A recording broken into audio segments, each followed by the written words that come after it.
करवा चौथ माता की जय। करवा चौथ व्रत कथा। एक साहूकार था, उसके 7 बेटे थे। सातों भाई बहन के साथ ही खाना खाते थे। एक दिन कार्तिक लगते ही करवा चौथ का व्रत आया। तब सारे भाई बोले कि बहन आ जाओ खाना खा लो। तब बहन बोली कि भाई आज करवा चौथ का व्रत है, चांद उगने के बाद ही खाऊंगी। भाई ने सोचा कि बहन भूखी रहेगी तो हमसे नहीं देखा जाएगा। तब एक भाई ने दिया लिया, एक भाई ने छलनी लेकर दीवार के ओट होकर दिया जला दिया और छलनी से ढक दिया और कहा बहन देखो चांद उगाया, देख अर्घ दे दे। बहन अपनी भाभीयों से बोली भाभी तुम भी आ जाओ अर्घ दे दो। सारी भाभी बोली भाई जी तुम्हारा चांद उगा है, हमारा तो रात को ही उगेगा। तब उसने अकेले ही अर्घ दे दिया और भाइयों के साथ जिमने बैठ गई। पहले गुस्से जब उसने पहला टुकड़ा खाया उसमें बाल आया, दूसरे में कंकड़ निकला और जब तीसरा टुकड़ा तोड़ा तो उसमें तोड़ते ही ससुराल से बुलावा आ गया कि भाई तेरा आदमी बहुत बीमार है तो जल्दी भेजो। जब माँ बहन के पहनने के लिए 3 बार भुगवा चोला, तीनों बार धोले कपड़े निकले, तब बाई को धोला कपड़ा पहनाकर ससुराल भेज दिया और सोने का टक्का पल्ले बांध दिया और बोली कि रास्ते में कोई भी मिले उसके पैर छूती जाइयो और जो सुहाग का आशीष दे उसको सोने का टक्का दे, पल्ले की गांठ बांध दियो। बेटी से यह कहकर विदा कर दी। रास्ते में जो भी मिला वह उसके पैर छूती। सबने यही आशीर्वाद दिया कि सीली हो, सबरी हो, बहुत भैया की बहन हो, अपने भाइयों को सुख देकर चले। उनमें से किसी ने सुहाग का आशीष नहीं दिया। ससुराल में पहुंचने पर छोटी ननंद खड़ी थी, वह उसके पैरों लगी और उसने कहने लगी कि सीली हो, सपूती हो, 7 पुत्रों की माँ हो, मेरे भैया का सुख देख। यह सुनकर उसने अपनी 7 गांठ बांध ली और सोने का टका नंद को दे दिया।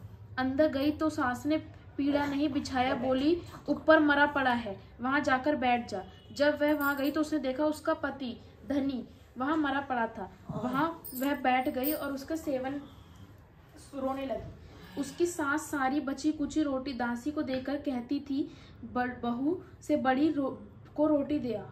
ऐसा होते होते मांगसिर की चौथ आई। चौथ माता बोली करवा ले भैया की प्यारी करवा ले, दिन में चांद उगानी करवा ले, घनी भूखी करवा ले। तब वह चौथ माता को देखकर बोली कि चौथ माता तुम ही ने उजाड़ी है, तुम ही सुधारोगी, मुझे सुहाग तुम्हें देना ही पड़ेगा। चौथ माता ने कहा पौ की चौथ आएगी, जो मेरे से बड़ी है वह तुझे सुहाग देगी। इस तरह पौ की चौथ आकर माता चली गई, माघ की, फागुन की चौथ आकर भी चली गई, चैत की, बैसाख की, जेठ की, आषाढ़ की, श्रावण की, भादों की, सारी चौथ यही जवाब देती गई कि अगली चौथ आएगी उससे कहिए वही तेरा सुहाग देगी। पीछे असोज की चौथ आई, उस चौथ ने कहा कि तेरे पर कार्तिक की चौथ तुझसे नाराज है, उसने ही तेरा सुहाग लिया है, वही तेरा सुहाग देगी, उसका पैर पकड़कर बैठ जाइयो। और यह कहकर वह चली गई। दिन में चांद उगानी करवा ले, घड़ी बुकानी करवा ले, व्रत भंडनी करवा ले। तब साहूकार की बेटी पैर पकड़कर बैठ गई, रोने लगी, हाथ जोड़कर बोली हे चौथ माता मेरा सुहाग तेरे हाथ में है, तुझे देना पड़ेगा। चौथ माता बोली पापिनी हत्यारिणी मेरा पग क्यों पकड़ रही है। वह बोली माता मेरे से बिगड़ी हुई है, तुम मुझे मेरा सुहाग दो। चौथ माता राजी हो गई। आंख में से काजल निकाला, नुम्बा में से मेहंदी निकाली, टीका में से रोली निकालकर चिंटली उंगली का छींटा दिया और मेरा पति उठकर बैठ गया। और वह बोली कि अब तू बहुत सो गया। तब वह बोली कि तुम क्यों सोए, तुम 12 महीने हो गए। चौथ माता ने सुहाग दिया। वह बोला कि चौथ माता का उज्जमन कर।